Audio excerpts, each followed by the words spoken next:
Assalamualaikum warahmatullahi wabarakatuh. Alhamdulillah, alhamdulillahilladzi an'ama 'alaina bi ni'matil iman wal islam.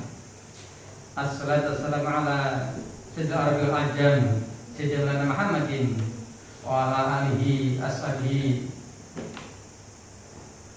ajma'in, amma ba'd.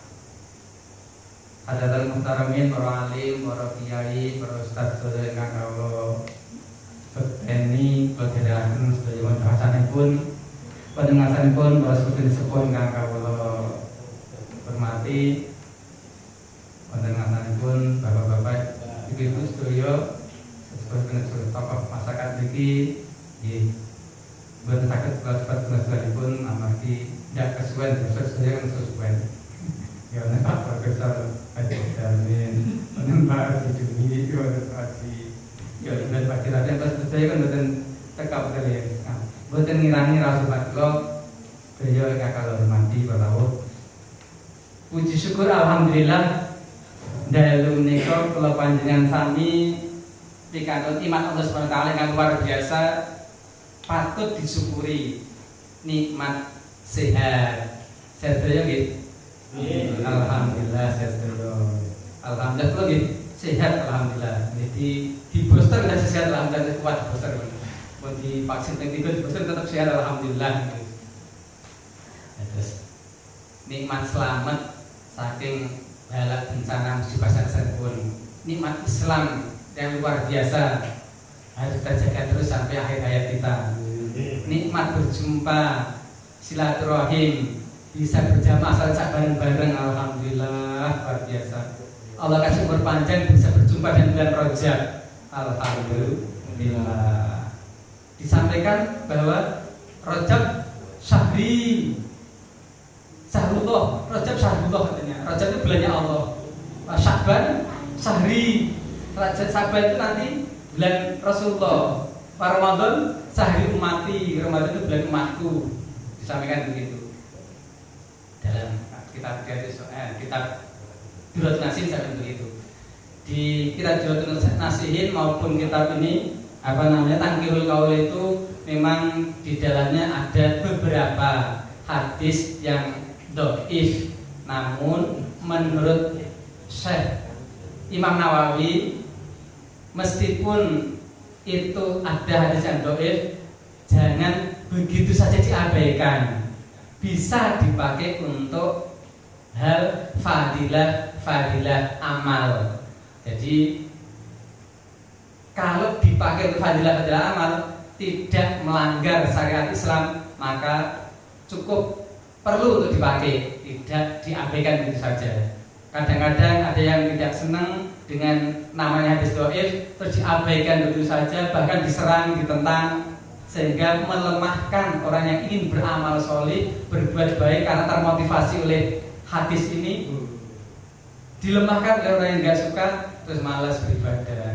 Para ulama dulu itu dalam memotivasi umatnya sampai mengangkat hadis yang sifatnya dhaif atau lemah.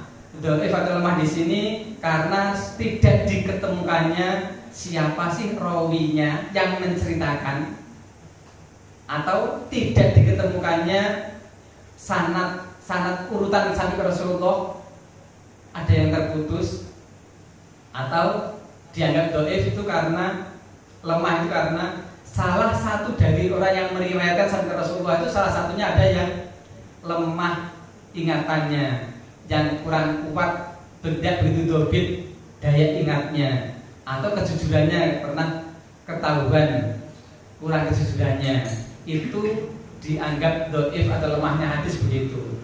Sehingga ulama-ulama dulu untuk menggunakan hadis dhaif ini dipakai sebagai motivasi fadilah amal sering kali dipakai. Kemudian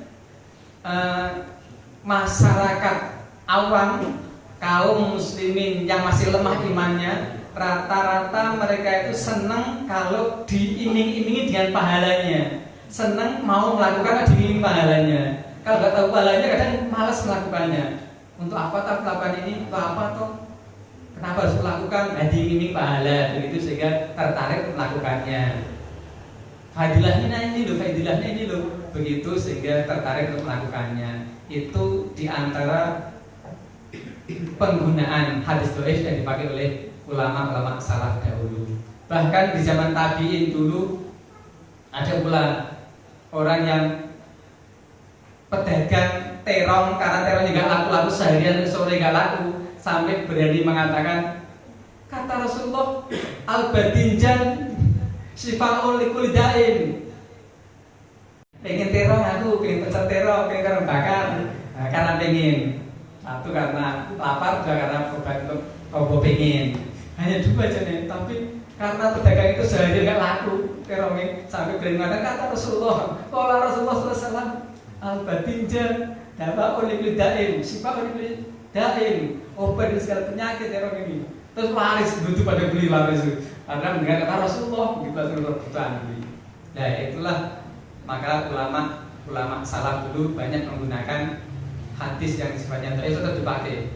Jadi tidak diabaikan begitu saja, selagi untuk fadilah-fadilah amal, tidak untuk melanggar syariat yang bertentangan dengan syariat Islam.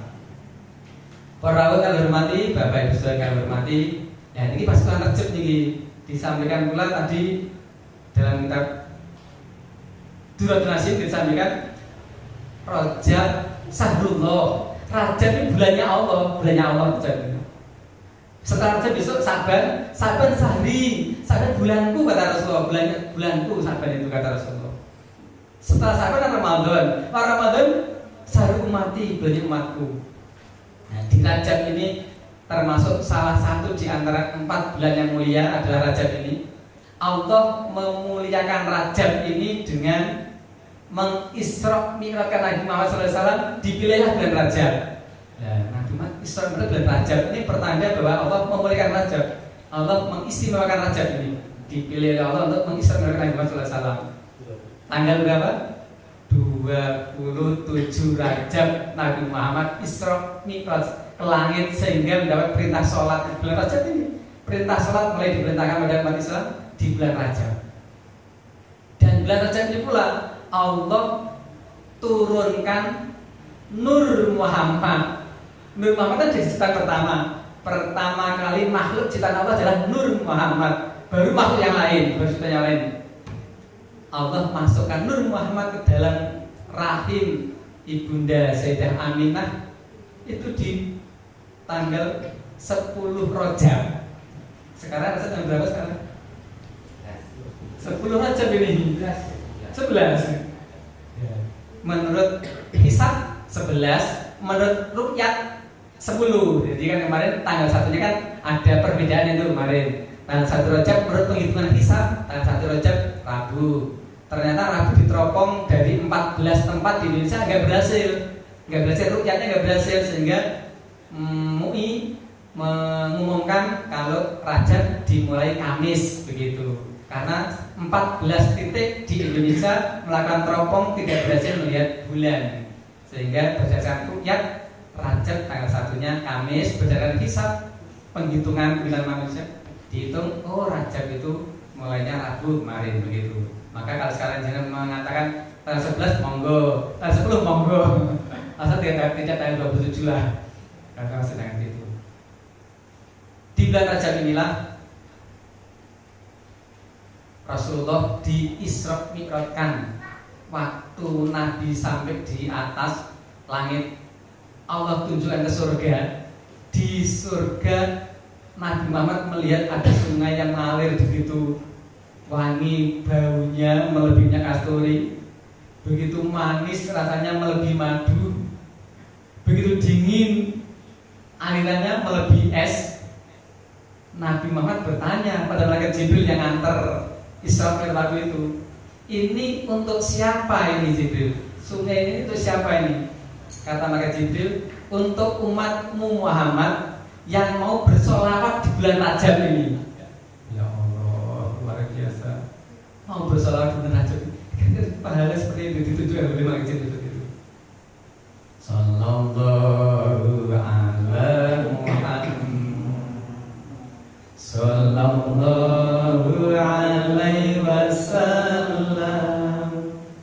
Sallallahu ala Muhammad Sallallahu alaihi wasallam. Di majelis ilmu itu sebaiknya ada sholawatnya. Kurang afdal ke majelis ilmu tidak ada sholawatnya. Para rawuh kang hormati, kalau ada orang yang menyatakan puasa bulan Rajab ini itu karena dalam rangka memuliakan bulan Rajab ini, memuliakan Rajab ini. Ada yang mengatakan puasa 1 hari di bulan Rajab itu menghapus dosa 3 tahun. Puasa hari kedua menghapus dosa 2 tahun. Puasa hari ketiga menghapus dosa 1 tahun, dan seterusnya. Ada yang mengatakan lagi kalau puasa tanggal 7 Rajab Allah tutup 7 pintu neraka untuk yang puasa itu. Kalau yang puasa tanggal 8 Rajab Allah bukakan 8 pintu surga untuk orang tersebut. Kalau orang itu sampai berpuasa 15 hari di bulan Rajab, nah tanggal 10 Rajab Allah kabulkan hajat-hajatnya. Kalau sampai 15 hari dia akan bebas dari hisab dan kiamat. Itu memang tidak kuat hadisnya, namun itu tertulis dalam kitab Duratun Nasihin bab 11. Ada di kitab Duratun Nasihin bab 11 yang menjelaskan semacam itu. Namun malam ini kita tidak akan banyak membahas tentang Rajab. Malam ini kita bab Taqiyul Haul, bab fadilah sholat berjamaah. Hadis yang sangat masyhur, sudah sangat kenal banget tentang sholat berjamaah ini. Sholat berjamaah yang dilakukan bareng-bareng, tidak sendirian. Bismillahirrahmanirrahim. Masuk pada hadis kita Taqiyul Haul. Al-babut tasi'u utawi bab sing kaping 9 fi fadilati sholati jamaati, ing dalem mertelake fadilahe sholat jamaah. Bab ke-9 akan memberikan beberapa hadis tentang sholat berjamaah. Yang pertama, wa'an Abi Hurairah radhiyallahu anhu, saking Abu Hurairah, dari Abu Hurairah radhiyallahu anhu, qala ausani habibi Rasulullah SAW, kekasihku Rasulullah SAW menasihatiku. Ya Abu Hurairah, wahai Abu Hurairah, kata Rasulullah, sholis sholatan ma'al jamaah, sholatlah kamu berjamaah, sholis sholatan ma'al jamaah, walaupun tak jalisan, meskipun engkau dalam keadaan duduk, karena nggak bisa berdiri. Sholat berjamaah meskipun dia duduk. Fa inna ta'ala yu'tika, maka sesungguhnya Allah Ta'ala akan memberimu bikuli sholatin ma'al jamaati sawaban, dari setiap sholat jamaah itu pahala khamsin wa isrina sholatan, 25 sholat. Khamsin wa isrina, khamsin 5 wa isrina 20, 5 tambah 20, 25 sholat fi ghairi jamaah, dengan tanpa jamaah. Berarti sholatmu jamaah sekali itu dapat pahala seperti orang yang sholat 25 kali sendiri. Itu maksudnya. Kada fi Riyadhus Shalihin.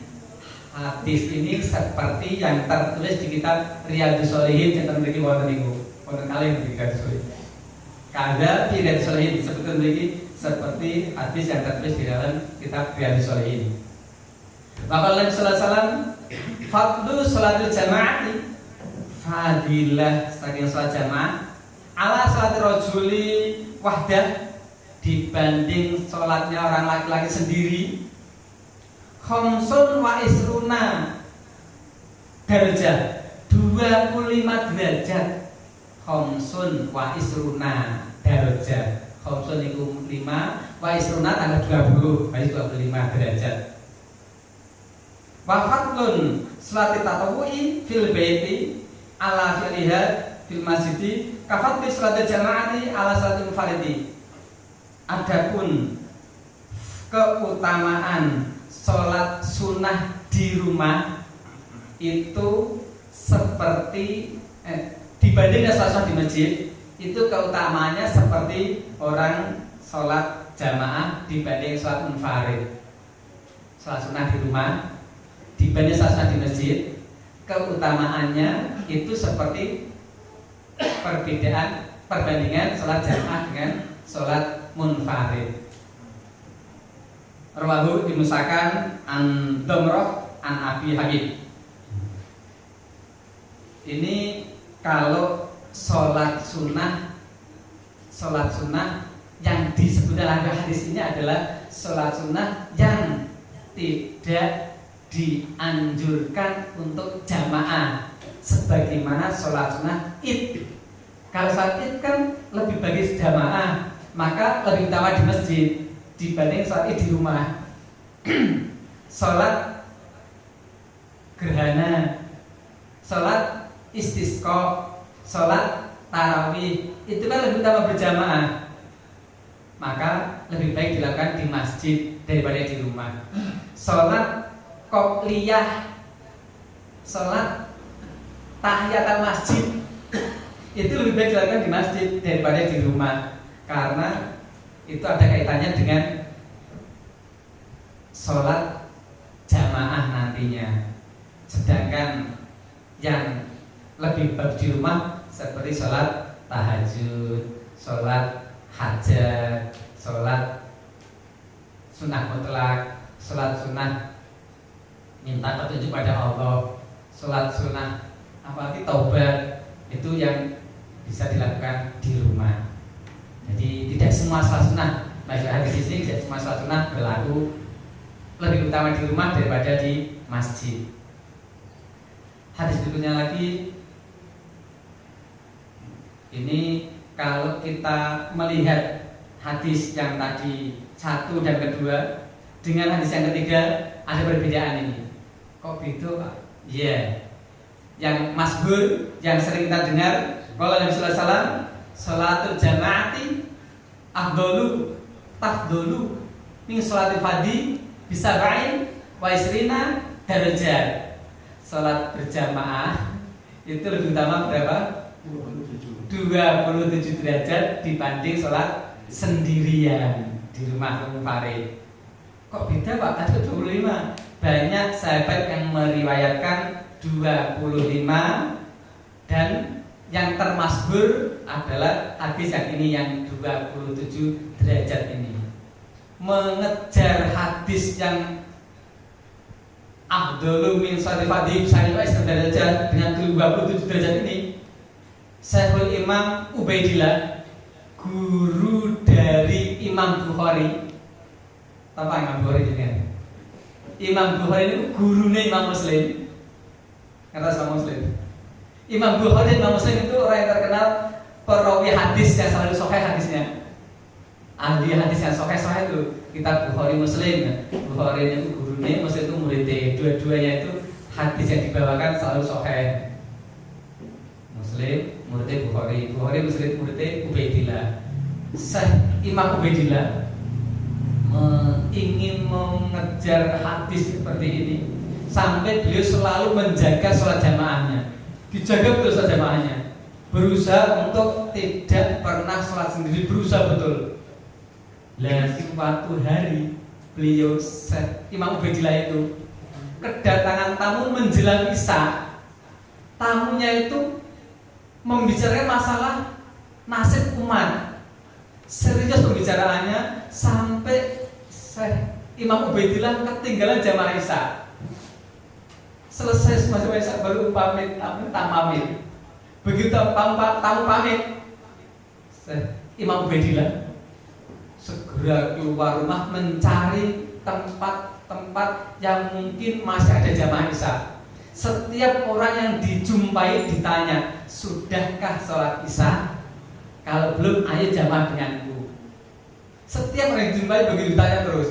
Ternyata setiap orang yang dijumpai jawabannya sama, sudah tadi jamaah, sudah tadi jamaah. Terus begitu sampai malam, nyari muter-muter kota, ketemunya orang selalu dijawab sudah tadi jamaah Isya.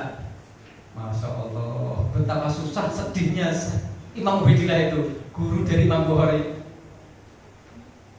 karena ketinggalan jamaah Isya. Terus terpaksa beliau undur di rumah sholat Isya sendiri 27 kali sholat Isya, karena pengen ngejar pahala 27 derajat tadi. Sholat sendiri dibanding sholat jamaah pahalanya beda 27 derajat. Dan beliau sampai sholat Isya 27 kali. Saking lelahnya tadi muter-muter kota, muter-muter kampung nyari orang kerja jamaah saya ketemu, capek tambah di rumah sholat Isya 27 kali. Guru apa? Ketiduran, karena capek ketiduran. Saat ketiduran beliau mimpi bertemu dengan sahabat-sahabatnya lomba balap kuda. Sahabat-sahabatnya itu kudanya dipacu dengan gampangnya dan cepatnya. Kuda beliau susah dipacu, gak lari-lari, jalannya pelan terus, gak jalan lari-lari. Waduh, kenapa kuda gak lari? Gak ayo, dipacu terus gak tetap lari, itu kalah dengan sahabat-sahabatnya, larinya kencang kudanya itu. Ternyata beliau mendapat petunjuk, dapat jawaban bahwa penyebabnya adalah ketinggalan sholat jamaah itu, sehingga besok ketika ditunjukkan pahalanya kalah cepat meraih pintu surganya, kalah cepat dengan sahabat-sahabatnya selalu dengan jamaahnya itu. Bapak yang saya hormati, sholat jamaah itu kalau dihitung ada yang mengatakan itu fardu kifayah. Yang punya sudah ada yang mewakili sholat jamaah sana, aku di rumah nggak apa-apa, itu sudah ada yang mewakili sholat jamaah sana. Sudah ada Pak Haji Rafi, sudah ada Pak Haji Darmi, itu diwakili, dan nggak apa-apa di rumah saja. Ada yang menyatakan itu sunnah akad, sunnahnya sangat dianjurkan, sangat dipentingkan. Nah yang akad ini yang sangat dianjurkan, dipentingkan itu ada tingkatannya sholat jamaah yang paling utama adalah jamaah sholat subuh paginya Jumat. Tadi pagi sholat jamaah subuh di hari Jumat itu paling afdol di situ. Tingkatan kedua afdolnya, muakatnya jamaah sholat subuh tiap harinya, hari yang subuh itu. Tingkatan bawahnya lagi jamaah sholat Isya, afdolnya Isya. Di bawahnya Isya yang afdol adalah jamaah sholat Asar. Bawahnya Asar, tingkatan bawahnya Asar yang afdol adalah Duhur. Bawahnya Duhur, Maghrib. Nah ternyata Maghrib itu tingkatan paling rendah. Yang paling rame jamaahnya Maghrib.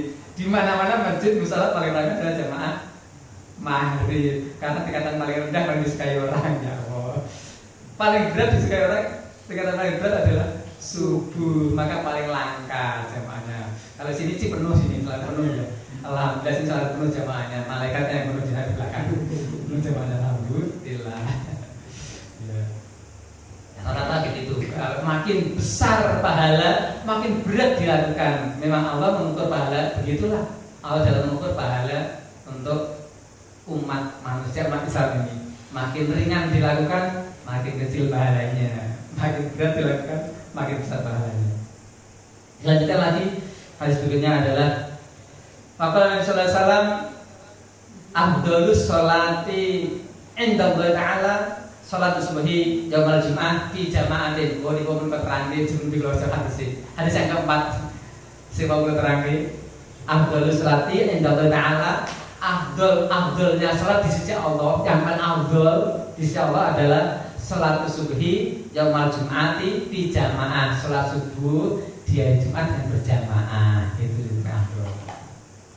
Ada lagi hadis berikutnya adalah qala Nabi sallallahu alaihi wasallam man sholat subhi fil jamaati summa jalasa yadkurullah ta'ala hatta tatlu asyamsu kana lahu sitrun minan nar wa bari'a minan nar. Artinya kurang lebih siapa yang melakukan sholat subuh jamaah kemudian duduk zikir terus sampai terbitnya matahari, maka Allah berikan pahala padanya dinding satir penghalang dari panasnya neraka, dan Allah jauhkan dia dari panasnya api neraka itu, dari siksa neraka, dibebaskan dari neraka. Itu pun termasuk hadis yang tidak diketemukan oleh penyusun kitab ini, sanad rawinya tidak diketemukan, tapi kan cukup bagus untuk motivasi dalam hal fadilah sholat jamaah ini.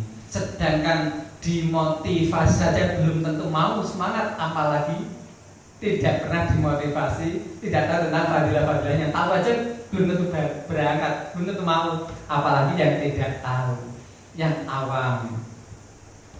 Jadi perlunya digunakan hadis-hadis baik itu karena untuk motivasi. Maka Nabi sallallahu alaihi wasallam, sholatur rajuli fi jama'ati tazidu ala salati ashabihi wahdah khamsan wa isrina darajah meneh. Khamsan wa isrina darajah.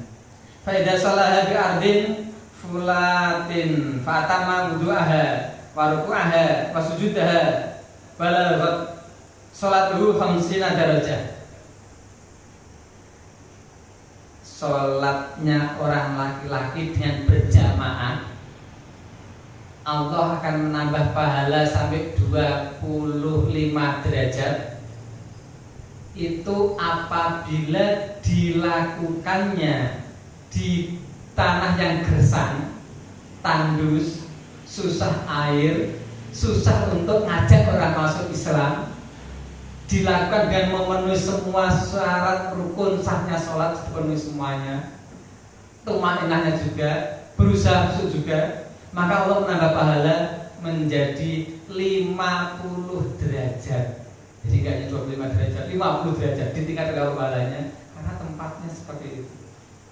Jadi apa toh Pak bedanya 25 derajat, 27 derajat, 50 derajat? Dia cara gampangnya sana ini, gampangnya tugas emas lah, emas pilih yang 24 karat, yang 20 karat, yang 7 karat, yang sekarat, mahal mana kira-kira? Sama saja udah dia medali emas, Anda dapat medali emas, tapi yang satu emasnya 24 karat, satu lagi emasnya hanya 20 karat, yang satu lagi emasnya hanya sekarat ternyata. Jadi begitulah 20 derajat tingkatan di sisi Allah nanti. Derajat kan di sisi Allah nanti, karena tiap tingkatan derajat itu kalau diukur dengan perjalanan manusia sampai berapa? 300.000 tahun nggak sampai untuk ditempuhnya perjalanan manusia. Perjalanan dengan pesawat termodern sekarang untuk menempuh jarak antara derajat satu dan derajat berikutnya pakai pesawat 300 tahun nggak sampai lah, dari derajat satu ke derajat berikutnya, derajat satu ke derajat berikutnya, derajat satu, derajat dua, derajat tiga, nggak sampai. Bagaimana kalau kita lihat secara ilmiah, jarak antara bumi dan matahari aja begitu jauhnya. Untuk menempuh perjalanan dari bumi ke matahari udah berapa lama kira-kira waktunya? Belum ke planet Pluto, matahari ke Pluto, berapa lama jaraknya, berapa lama jauhnya, berapa tahun untuk ditempuh dengan pesawat modern. Itu belum lagi di alam akhirat nanti yang tentunya jauh lebih luas, lebih susah untuk ditempuh, lebih lebih jauh lah perjalanan menempuhnya. Bapak Ibu saya hormati, Rasulullah SAW hadis berikutnya lagi, Rasulullah bersabda, man adroka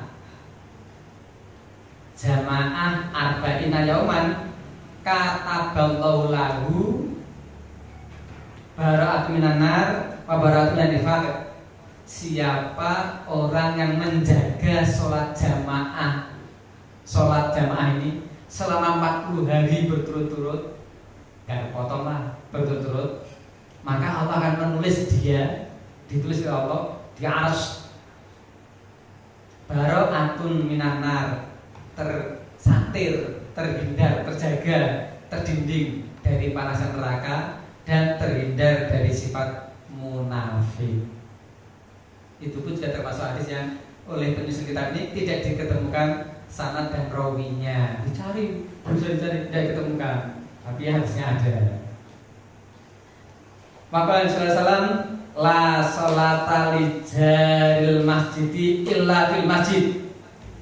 Tidak sempurna sholatnya bagi orang yang tinggal dekat masjid kecuali sholatnya di dalam masjid. Jadi susah ya, enak yang jauh ya. Yang dekat masjid tidak sempurna sholatnya. La sholata li jaril masjidi illa fil masjid. Kata Nabi begitu. Tidak sempurna sholat orang yang dekat dengan masjid, tapi sholatnya nggak di masjid. Enak sekali berarti enakku berarti. Enakku loh. Lo cedak gereja sholatnya di masjid di gereja. Tidak tetap dari. Paling apa gitu? Pak Haji, tapi kan gitu.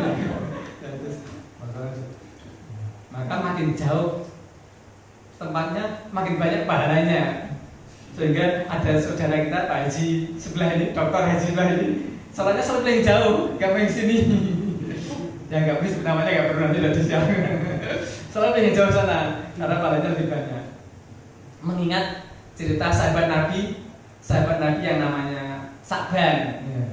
Bulan Sa'ban, namanya Sa'ban. Ini pernah saya cerita di sini, pernah di mimbar ini pernah saya cerita masa Ramadan dulu sebelum pandemi 5 tahun yang lalu. Sahabat Nabi namanya Sa'ban itu. Sahabat yang hidup ketemu Nabi. Setiap orang Islam yang hidup berjumpa Nabi disebut sahabat. Gitu. Kalau nggak ketemu Nabi berarti tabiin, karena sahabat dengan sahabat. Sahabat Sa'ban ini konon hidupnya selalu menjaga sholat jamaah di masjid dan rajin bersih-bersih masjid juga. Rajin bersih-bersih masjid, sering jamaah masjid. Padahal jarak dari rumah ke masjid bukan 3 kilo, 3 jam. Jarak dari rumah ke masjid sahabat itu tidak 3 kilo, 3 jam berjalan kaki, jalan kaki. Nggak ada sepeda motor kan? Mungkin 3 kilo, 3 kilo nggak sampai 1 jam. Kalau 3 kilo nggak sampai 1 jam. 3 kilo, 4 kilo itu nggak satu harus. Saya berjalan kaki 5 kilo itu waktu masih muda dulu. Ya hanya sekitar 15 menit atau masih muda lagi, sekarang udah tua sih. Kayak begitu. Nah kalau sampai 3 jam itu berapa kilo jalannya? Sahabat itu menjaga jamaahnya begitu. Maka dari zaman Rasulullah begitu kan, aturan fikihnya kan kalau pagi Idul Fitri jatuh dari Jumat, pagi sudah sholat Idul Fitri, siang tidak wajib sholat Jumat. Berlaku bagi sahabat karena 3 jam perjalanan dari rumah ke masjid. Masa ditiru sekarang karena sekarang? Ya enggak lah, masa orang sekarang tiru-tiru sahabat begitu. Bagi sahabat berlaku karena perjalanan 3 jam dari rumah ke masjid. Sehingga sahabat kalau sholat Id hari Jumat maka tidak wajib Jumatan siangnya, karena pulang 3 jam dari rumah jam berapa, berangkat lagi ke masjid nggak cukup waktu, tidak diwajibkan tapi boleh melakukan. Sahabat saat menjelang ajal menyebut-nyebut kalimat di dekat istrinya, seandainya lebih lama lagi, hilang suaranya. Muncul kalimat lagi, seandainya yang baru, yang paling bagus. Terus diem lagi, karena menjelang aja ucapan yang keluar itu. Yang ketiga muncul lagi kalimat, keluar lagi kalimat dari sahabat, seandainya semuanya. Terus la ilaha illallah, sedo wafat Sa'ban. Rasulullah mendengar kabar Sa'ban wafat, meninggal dunia. Rasulullah segera takziah, layat ke rumahnya Sa'ban yang jauh itu. Betapa bahagianya kalau dilayati Rasulullah. Yang takziah Rasulullah betapa bahagia sekali. Kalau kita di layar Rasulullah seneng banget. Jalan-jalan, bahagia banget selain Rasulullah. Dia belum Rasulullah Jokowi selain seneng, selain presiden seneng kalau gitu Rasulullah selain. Saban dilantur Rasulullah. Terus Rasulullah tanya pada istrinya, wahai istri Saban, apa pesannya waktu menjelang ajal tadi? Istrinya menjawab, maaf Rasulullah, saya tidak tahu pesan apa karena kalimat yang diucapkannya begini, begitu. Yang ketiga gitu, nggak tahu aku maksudnya Rasulullah. Oh begitu. Rasulullah dapat jawaban dari malaikat Jibril. Rasulullah bisa menjelaskan, begini loh maksudnya. Saban mengatakan seandainya lebih lama lagi. Terus diem. Itu karena menjelang ajal Saban diperlihatkan oleh Allah pahala perjalanan dia dari rumah ke masjid untuk sholat jamaah. Allah tampakkan pahalanya. Kok hanya 3 jam? Andai lebih lama lagi tentunya pahalanya nggak hanya segini ya. Bahkan lebih banyak lagi pahalanya. Sehingga Saban mengatakan seandainya lebih lama lagi. Allah tampak pahalanya. Oh begitu Rasulullah. Istrinya baru paham apa yang dilakukan suaminya tadi. Yang kedua, apa Rasulullah? Kok beliau suami saya mengatakan seandainya yang baru, yang bagus. Kok terus diem? Maksudnya apa? Suamimu Saban mau berangkat jamaah sholat subuh di musim dingin. Yang waktu di Mekah Madinah kan kalau musim dingin bisa mencapai 0 derajat ya? Bisa gitu? Mencapai segitu. Kalau pas saja nggak mencapai itu paling pas panas ya, pas panas kalau dingin panasnya nggak mencapai 50 waktu itu pas saya di sana baru itu ada sekitar 40 itu 49 sampai 50 derajat pas di sana.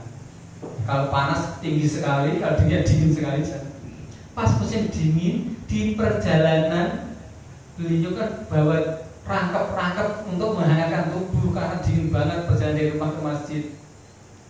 Di tengah jalan menjumpai orang tua yang kedinginan di pinggir jalan, kedinginan. Terus Saban itu melepas salah satu bajunya, yang dilepas kan baju yang paling luar, dilepas dikasihkan untuk mengurangi rasa dingin orang itu.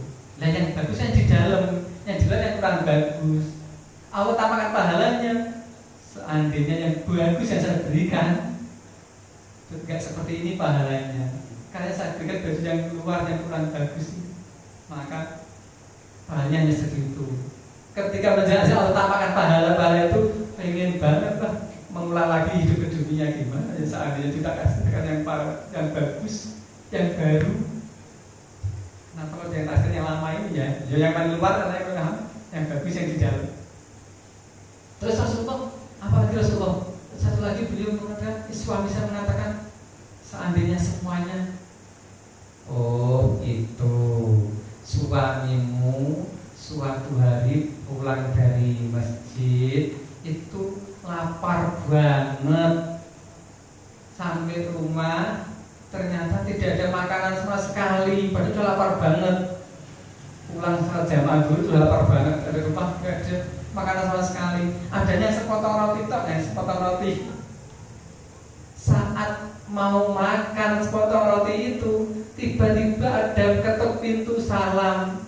Ditemuinya ternyata pengemis ngaku lapar, sudah sekian hari gak makan, mau minta sodakohnya. Suamimu potong roti itu dibagi 2, separuh untuk pengemis, separuh dimakan sendiri. Allah tampakkan pahalanya. Wow, seandainya semua tak kasihkan, berapa banyak pahala yang diterima. Kenapa gak semua yang aku berikan? Ya kecewa terjadi setelah lewat. Brutu mesti tenburi, gelamburi ya. Brutu mesti tenburi, gelamburi ya. Akan terjadi tidak dilakukan. Itu kisah Saban sahabat Rasulullah SAW. Mudah-mudahan kita semuanya bisa menjaga amal soleh kita dan istiqomah sampai akhir hayat nanti bisa bisa meraih husnul khotimah. Amin. Amin. Yang paling berat adalah menjaga istiqomah.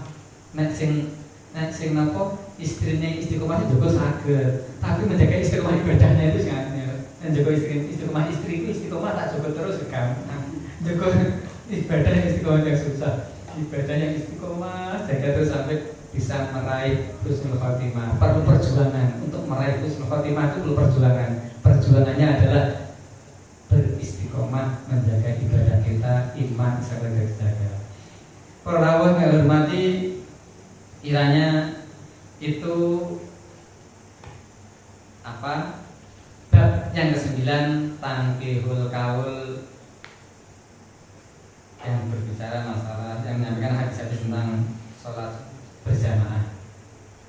Kalau sekiranya ada sesuatu hal yang ingin disampaikan dari pelatihan sekalian, monggo dipun sampaikan, mangke sampai tutup tutupin mawon supaya tidak ada dialog dalam ini dalam online ini dan tidak terlalu panjang di kamera.